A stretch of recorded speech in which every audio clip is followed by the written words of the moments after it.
Welcome to Afrotales by Zizandra, the home of storytelling. Here every tale has a heartbeat. Baba Datun was an old man that every child in the village loved because he told a lot of stories to them. On one of the nights, the children gathered around the fire just like they always do to hear Baba's stories. Baba sat down on the wooden chair and cleared his throat. In the year 1978, in the heart of the western lands of Nigeria, stood the mighty Ojo Kingdom, a land of wealth, wisdom, and unity. The kingdom was vast, its rivers winding like silver threads through the green earth, and its people lived in peace under the benevolent rule of King Aderemi the Just. He was a man of compassion and understanding, known far and wide for his fairness. When two men quarreled, he listened patiently before judgment. When hunger struck, he opened the royal granaries so that no child went to bed starving.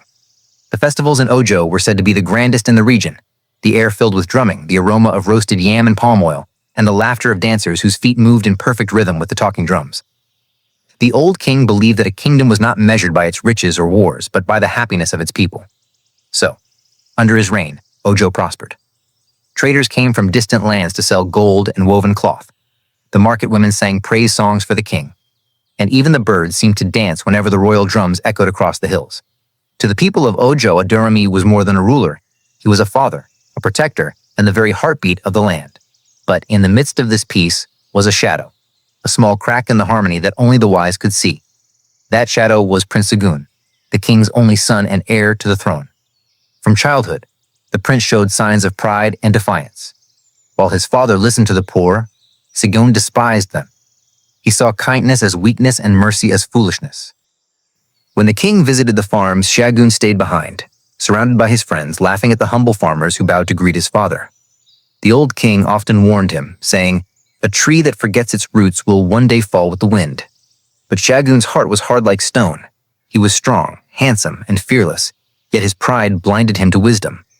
He mocked the palace guards, insulted the elders, and believed that the crown was his birthright, not a duty of service. The people of Ojo whispered among themselves that the prince was too arrogant to rule. Some even said that the gods had blessed the kingdom with a good king, but cursed it with a reckless heir. Still, King Aderemi loved his son dearly. He hoped that age and experience would teach the young man humility. He prayed to the ancestors daily, asking them to guide Shagun's heart toward goodness before it was too late. As the years passed, the king grew older, and the prince grew bolder. One day, during the annual festival of harvest, the people brought their gifts to the palace: baskets of yam, calabashes of palm wine, and bundles of fresh produce. It was a time of joy, laughter, and thanksgiving. The king sat upon his stool of wisdom, smiling as the drummers beat their talking drums and the praise singers chanted his name. Then, in the midst of celebration, Prince Segun stepped forward with arrogance written across his face. He ordered the drummers to stop and told the people to kneel before him, declaring, "You all sing praises to an old man, but I am the future of Ojo. When my father joins the ancestors, I will rule you as I please." The entire courtyard fell silent. The elders gasped, and the women lowered their heads in shame. But the king, wise and patient, only smiled sadly. He rose from his stool and said, "Shagun, my son, a man who commands respect never has to demand it. The crown you boast about can bless you or destroy you." The crowd murmured their agreement, and the drums resumed, though their rhythm carried a note of sorrow. That day, many who saw the prince's pride knew that the peace of Ojo Kingdom was living on borrowed time. The old king's heart ached, for he knew that no amount of love or counsel could tame a spirit consumed by pride. It was during the dry season, when the harmattan wind turned the air cold and dusty, that tragedy struck. One quiet night, the palace fell into deep silence. The king, who had ruled for decades with wisdom and grace, did not wake from his sleep. When the royal maidservants went to greet him at dawn, they found him lying peacefully, his face calm as though he had merely drifted into another world. The drums of joy were replaced with drums of mourning. The kingdom wept. Men tore their wrappers, women rolled in the dust, and children cried in the streets. The elders gathered in the courtyard, their voices trembling as they declared, "The Lion of Ojo has joined the ancestors." For 7 days and 7 nights, the people of Ojo mourned. The sky seemed to weep with them, as thick clouds hung over the land. But in the midst of sorrow, there was fear. All knew what would come next: the coronation of Prince Shagun. The same young man who had once mocked his father's humility now stood ready to wear his crown. On the day of coronation, the palace square was filled, but joy was absent. The drums were silent. The people bowed not in honor, but in dread. And as Shagun sat upon the golden throne, his eyes glimmered with power and pride. He looked upon the crowd and said softly, "Now begins a new era, the era of King Segun of Ojo. No one dared to speak, but the elders exchanged worried glances. They knew that the peace Ojo once enjoyed had died with King Aderemi. From that day, the kingdom's drum no longer sang of joy, but of warning, for a storm was coming, and its name was Segun. The drums of mourning had barely stopped echoing through the streets of Ojo Kingdom when new drums began to beat. Drums of power, drums of fear. The people gathered in the royal courtyard beneath the scorching sun, their hearts heavy and uncertain. In the center of it all stood Prince Segun, son of the late King Aderemi. He wore the royal robe of crimson and gold, his head high, his eyes cold as the stone of the palace floor. The chiefs and elders bowed reluctantly before him, their hearts filled with doubt, but their mouths sealed by fear. One by one, the royal drummers struck their talking drums, chanting praises that carried no joy. Kabiesio, Kabiesio, the lion has taken the throne of his father. But there was no pride in their voices. Even the wind seemed to hesitate, unsure whether to blow in celebration or sorrow. When Segun rose and took his father's staff of authority, he smiled, a proud, cruel smile that sent chills through those who watched. From today, he declared, I am King Segun of Ojo, and this kingdom will bow to me as it once bowed to my father. But the people knew the gentle heart of King Aderemi had been buried with him, and in his place sat a ruler whose pride would darken the land. At first, his cruelty came in whispers. He demanded the best of the harvest from every farmer, claiming that the throne must never lack. When the elders protested, he mocked them before the crowd. You speak like hungry men, he said, his voice dripping with arrogance. Do you not know that a kingdom's wealth belongs to its king? He took their farmlands, their goats, their yam barns, and gave them to those who praised him the loudest. Villagers who dared to question him were flogged publicly or sent into the forests, never to return. His guards, tall men with red scarves tied across their foreheads, became the terror of the people. They moved from village to village, collecting taxes that grew higher each moon. Women wept as they watched their children go hungry. Men cursed under their breath, but never aloud. Even the palace servants walked on trembling feet, for King Segun was quick to anger and quicker to punish. One night, a palace maid accidentally spilled palm wine on his robe. Before anyone could beg for her, Segun ordered her to be tied and whipped until she bled. The cries echoed through the courtyard, and even the moon hid behind the clouds. The people whispered, the gods have abandoned Ojo, but the truth was harsher. The king himself had turned away from everything sacred. Years passed, and the once beautiful Ojo kingdom began to wither. The marketplace that once rang with laughter became silent. The farmers stopped planting with joy, and the festivals that used to honor the gods were held in fear. Every dance, every drumbeat, was now an offering to please a king who could not be pleased. Segun's palace overflowed with riches, gold from traders, cattle from villagers, and fine cloth from distant lands. Yet his heart remained empty. He surrounded himself with flatterers who fed his pride, men who nodded to every word he spoke and called his cruelty strength. He began to take whatever pleased him, wives, lands, and even the daughters of his subjects. On one dark evening, he sent his guards to fetch the daughter of Chief Afanja, the same man who once stood beside his father as a trusted advisor. The old man fell on his knees, begging, Kabiesi, she is all I have left. But Segun laughed cruelly. Then she will serve her king well, he said, and turned away as the girl was dragged from her father's arms. From that day, the people of Ojo no longer saw the palace as a place of glory, but as a pit of sorrow. The elders met secretly under the giant Aroko tree, their faces heavy with grief. This boy will destroy everything his father built, one said. But what can we do? Asked another. He is the king, and the throne protects his evil. They all fell silent, for the truth weighed upon them. The gods alone could judge a king, and they feared what judgment might come. As time went on, even the sky seemed to rebel. Rain refused to fall when it should, and when it came, it flooded the fields, destroying what little the people had planted. The rivers that once sparkled with fish became muddy and lifeless. Disease crept into the villages, striking down the young and the old alike. But still, King Segun did not change. He built higher walls around his palace, held grand feasts, and called dancers from distant kingdoms to entertain him. Let the peasants weep, he said. Their tears cannot reach my throne. Yet, each night, as the palace grew quiet, he could hear the distant cries of his people, mothers mourning their sons, fathers cursing under their breath. At first, he ignored them. But slowly, those cries began to disturb his sleep. He dreamed of his father, King Aderemi, standing before him with sorrow in his eyes. Segun, the ghostly voice would whisper, "What have you done to my people?" The dreams came again and again until the proud king began to dread the night. But in the day, his pride remained. when a priest came to warn him, saying, "Kabiyesi, the gods are not pleased. Your reign has brought imbalance to the land." Segun ordered him beaten and banished from Ojo. The priest's parting words echoed like thunder. The crown that sits in wickedness will one day tremble before justice. The king laughed, but deep inside, something uneasy began to stir. Soon, the whispers spread beyond Ojo Kingdom, to neighboring lands and distant markets. Traders spoke of a king who feared no god and showed mercy to none. Some called him Segun the Fearless, others Segun the Cruel. Mothers warned their children never to mention his name at night, for they said the spirits themselves despised it. But the gods were watching. For every tear shed by the innocent, for every curse whispered in secret, the heavens recorded his deeds. And though King Segun believed himself untouchable, the balance of the world was shifting. One night, during a grand feast in the palace, thunder roared without rain, and the royal lamps flickered out all at once. The drummers stopped playing. The dancers froze.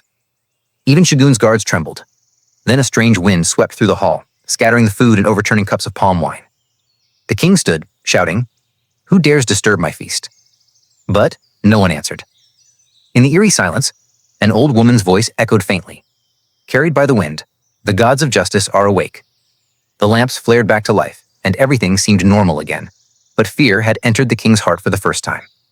He tried to laugh it off, but deep within him, a shadow had formed, a shadow that would follow him all his days. The drums of Ojo still beat that night, but not in celebration. They beat like a warning, as if the land itself was whispering a prophecy. The time of the wicked may be long, but the judgment of the gods never sleeps. The years rolled by like stubborn stones on a rough path, and King Segun's cruelty only deepened with age. The throne that once stood for honor had become a symbol of fear, and the people of Ojo lived like strangers in their own land. Those who still dared to speak against him were silenced swiftly. Their farms were seized, their families scattered, their names erased from the land's memory. Yet, with each act of wickedness, the old priest's words echoed louder in the hearts of the people. The crown that sits in wickedness will one day tremble before justice.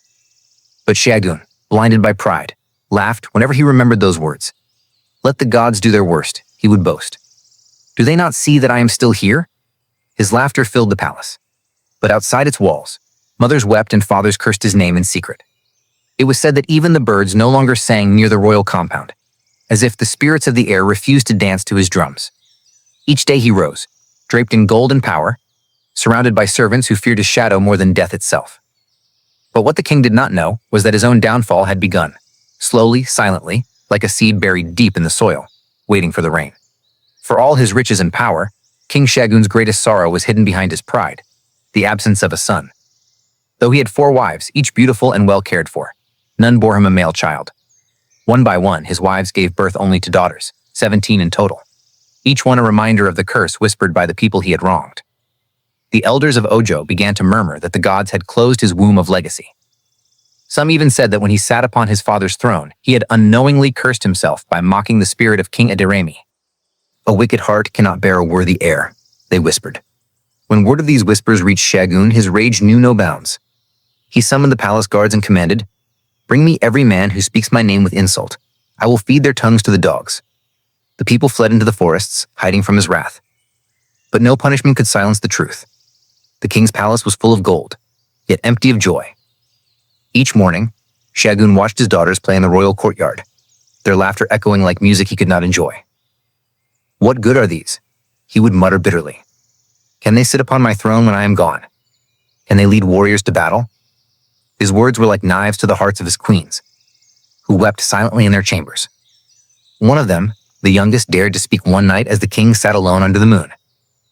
"Kabiyesi," she said softly, "perhaps it is not the wombs of your wives that are cursed, but the works of your hands."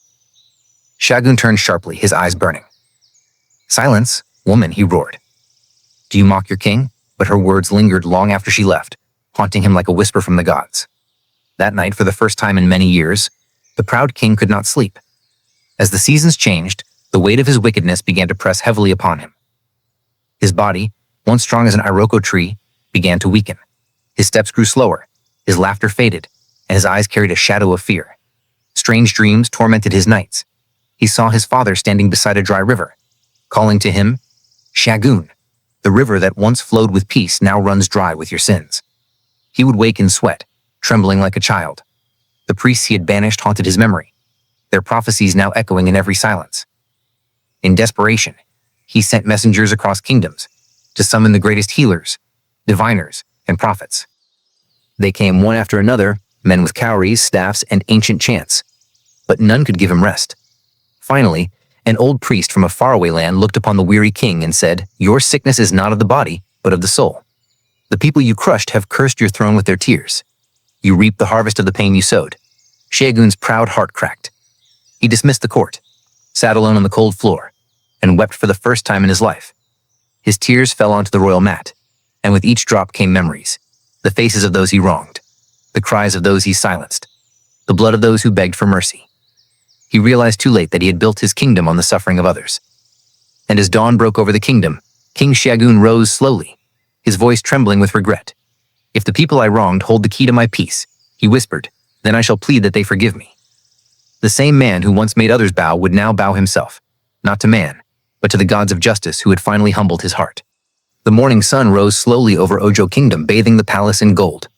But for the first time, that light did not bring pride or glory to King Segun's heart. It brought reflection. The words of the priest still echoed in his mind like distant thunder. "You reap the harvest of the pain you sowed." All night he had stared into the darkness, seeing the faces of those he wronged, the farmers whose lands he took, the maidens whose tears filled the soil, the elders who had cursed him with trembling lips. His heart, once as hard as rock, had softened with regret.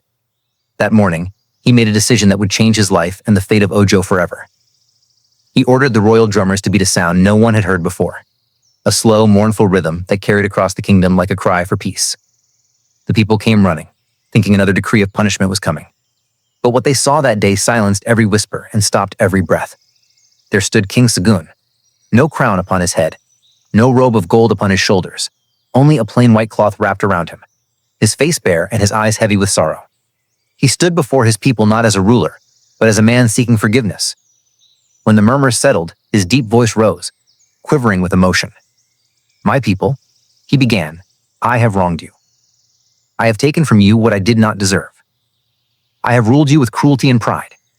Today, I come not as your king, but as your son, a man who seeks mercy from those he has hurt." The crowd was stunned.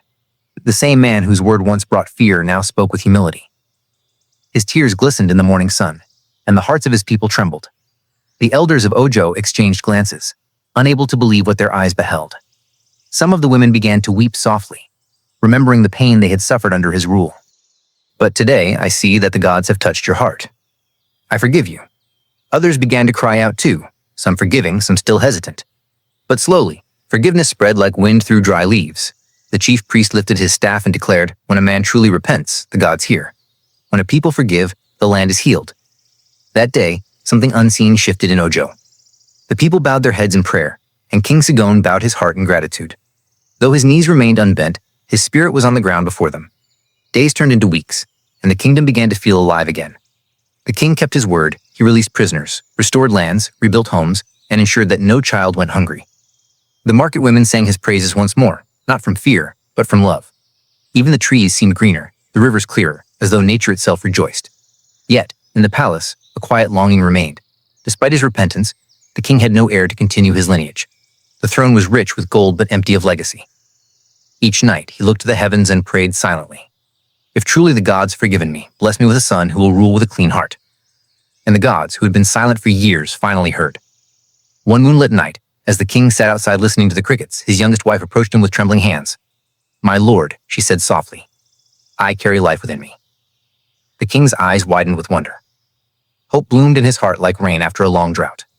Months later, the palace erupted in joy. A cry echoed across Ojo. "A prince is born." The drummers beat their drums of celebration, and the people danced once more in peace. The child was named Adadiran, meaning the crown becomes hereditary. From that day forward, King Segun ruled with mercy, and Ojo Kingdom knew peace once again.